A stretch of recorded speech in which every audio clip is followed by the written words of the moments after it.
दोस्तों जीअं त असांजो फ़लसफ़े जूं राहतूं जे हवाले सां जेको हिकु ॿ मां वीडियो रखियूं आहिनि, वरी हीअ मुंहिंजी वीडियो जो पार्ट 2 आहे।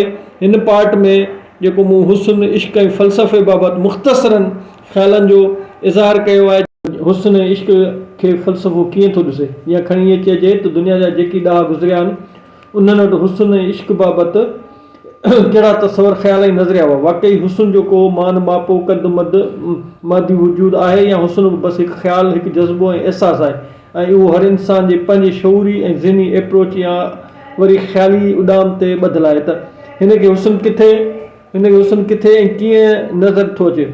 जीअं मशहूरु फ़िलासफ़र अनातोल फ्रांस जो कौल आहे त असां कॾहिं बि पूरी तरह इहो ॼाणे न सघंदासीं त का शइ हसीन छो आहे, जॾहिं त मुर्शिद लतीफ़ वरी ख़ुदा खे ई हुस्न या हसीन ख़ुदा खे ई हुस्न या हुस्न खे ख़ुदा थो ॼणे। जीअं पाण फरमाइनि था त साजन सूह सुरत, यानी ख़ुदा हुस्न ॼाण ऐं सुरत जी सॼा जो नालो आहे। हक़ीक़त में ॾिठो वञे त हुस्न फ़लसफ़े जो न पर इंसानी नफ़्सियात जो मसइलो आहे। हिनखे साइकोलॉजी जे माहिरनि जे हवाले करे छॾिजे त उहे उनखे इंसानी ज़हन ऐं ख़्याल जे मुताले मूजिबि ॻोल्हियल आहिनि। पर क़दीम यूनान जे फ़िलासफ़रनि हुस्न ऐं इश्क ते बाइकारे बहस कयो। उन्हनि वटि हर हसीन शइ जो क़दुरु ऐं एतिराम कयो वेंदो हो। सुकरात जी नज़र में मर्दाणो हुस्न लाइ के तहसीन आहे। हुन दोस्ती ऐं ॾाहब खे हुस्न थे कोठियो त वरी संदसि अज़ीम शागिर्द अफ़लातून नेकीअ खे हुस्न सॾियो आहे। हुनजे ख़्याल में नेक अमल ऐं परहेज़गारी वारो किरदार ई इंसान लाइ हक़ीक़ी हुस्न आहे। जॾहिं त अरस्तू वरी तवाज़न, तनासिब ऐं इतदाल ऐं इंसाफ़ खे हुस्न सॾे थो।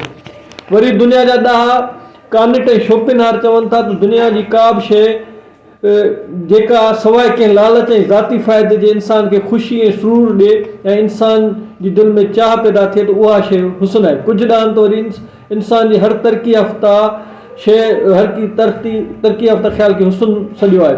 कंहिं लाइ वरी ॿुधण वारी हिस तेज़ हुअण सबबु उनखे मौसीक़ीअ में हुस्न नज़र अचे थो, त कंहिंखे इंसानी सूरतुनि में हुस्न नज़र अचे थो, त कंहिंखे ख़ूबसूरत नज़ारनि में हुस्न नज़र अचे थो, त कंहिंखे पेंटिंग्स जे रंगनि में हुस्न नज़र अचे थो। ईअं ई काइनात जे कंहिंखे वरी काइनात जी ख़लकना जी अनॾिठी सूरत में हसीन ज़मीन सम्झे थो। जीअं मुर्शिद लतीफ़ फरमाया आहे त लोचियां थी लाहद में हादी लहा न हद, सुपरियां जी सूंहं जो न को कद न मद, हित सिकण बेअदद हुत पिरी परवाह न हका। अहिड़ी तरह ॾाहे नक्शे जो ख़्यालु आहे त हुस्न ऐं बदसूरती हिकु हयातियाती तस्वर आहे। जेका शइ इंसान लाइ नुक़सानकार आहे सा बदसूरत, ऐं जेका शइ माण्हू लाइ भलाई वारी आहे सा ई ख़ूबसूरत आहे। अहिड़ी तरह वरी इश्क बाबति बि ॾाहनि जा मुख़्तलिफ़ ख़्याल आहिनि। हिकिड़नि मोहबत खे हुस्न जी माउ सॾियो आहे। उन्हनि जो उहे चवनि था त कंहिं बि शइ सां चाह ऐं इश्क थियण सबबु ई उहा शइ हसीन नज़र अचे थी। किन इश्क खे जिन्स सां ॻंढियो आहे त किन वरी हुस्न ऐं इश्क जी तशरीह कंदे आजिज़ जो इज़हार कंदे चयो दुनिया जे समूरनि ॿोलियुनि ऐं लुग़तुनि में मौजूदु लफ़्ज़ हुस्न ऐं इश्क जी पूरी तशरीह नथा करे सघनि। जीअं मुर्शिद लतीफ़ फरमाया आहे त अदद नाह इश्क पुॼाणी पाण लहे। सो हुस्न ऐं इश्क बाबति हर फ़लसफ़ी ऐं हर ॾाहे जो पंहिंजो पंहिंजो ख़्यालु आहे। हीअ फ़लसफ़े जो हाणे ख़ासि ऐं अहम मौज़ू आहे हुस्न ऐं इश्क।